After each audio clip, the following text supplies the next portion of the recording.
Hey guys, this is Jacob and you're watching Jacob's Witness. And today, we're going on a little adventure today. I'm with my friend Mel, by the way. But we're going on a little adventure. We're going to Tennessee State Prison. It's been abandoned since 1992.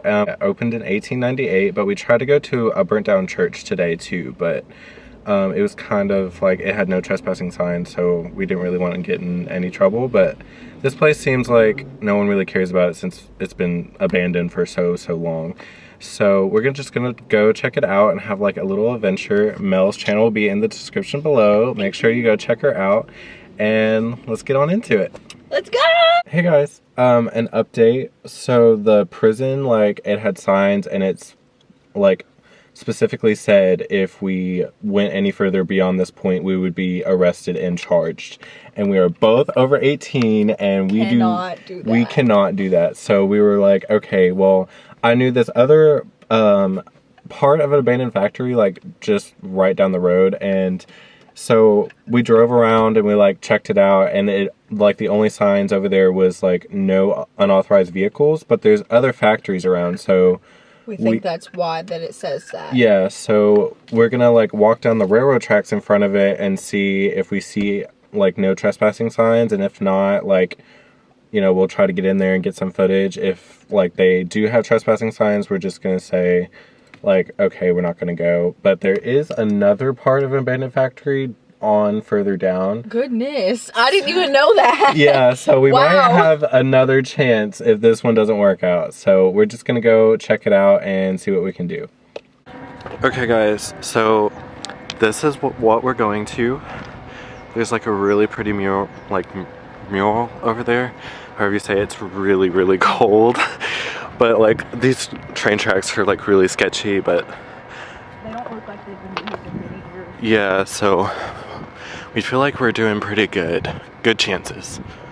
Okay, so we are at the ground floor in here. It's really kind of creepy. It's very creepy. Yeah. There's a lot of graffiti in here, and it's bottles. also just really dirty.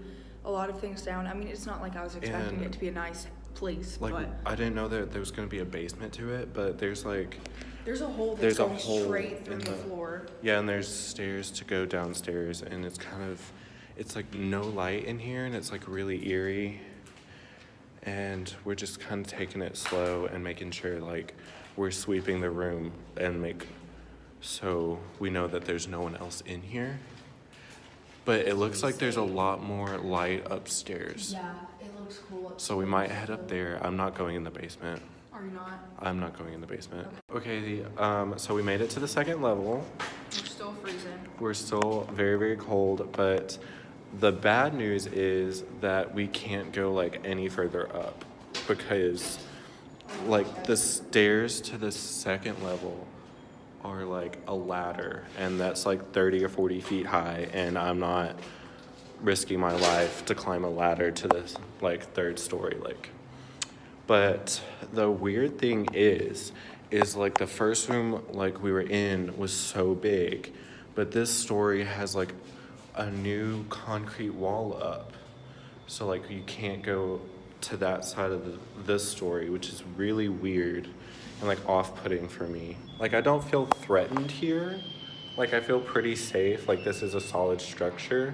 Yeah, it's definitely not somewhere that I would say that you're gonna fall through. I mean, No, as long as you pay attention. There are holes in the floor. There are but they're random man-made holes. Man-made holes Yeah. that were obviously made for something. So I'm not afraid of it. Yeah. It's got solid concrete ground, solid concrete walls. Even the stairs were really Yeah, solid. really solid. I but wasn't worried about it. But the views are really pretty throughout the windows, even on this story. Yeah, but I think we're gonna go downstairs after a few pictures and see if we can get on that side of the this story, because it's still really weird why there's just a random wall up. I don't understand it. Hey everybody.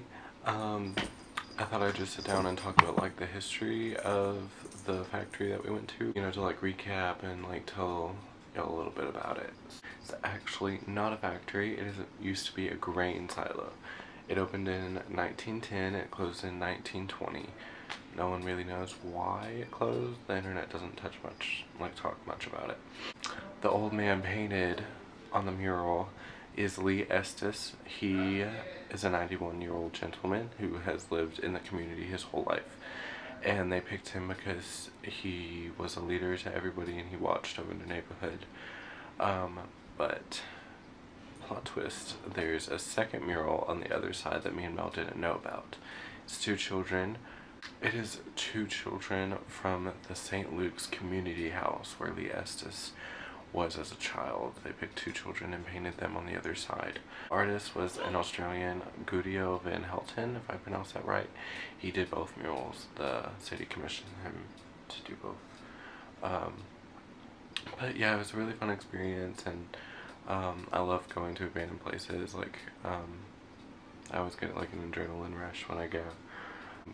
But just to not confuse anybody, I am studying commercial illustration at the college I go to, not photography.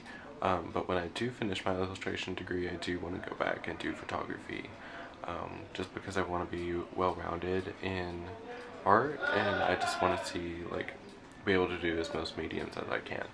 Okay, that's about it about the history and everything. That's all I could find online. If y'all want to read up about it, it's you can look it up online. But I'll post some pictures that I took at the silo and a couple other abandoned places that I've gone, just because I didn't get very much footage while I was there, because I was mainly focusing on pictures and stuff like that. But if you want to see more footage of the silo, go check out Mel's channel. She got a lot more than I did. The link will be in the description below, and make sure to like and subscribe and enjoy the pictures. Bye.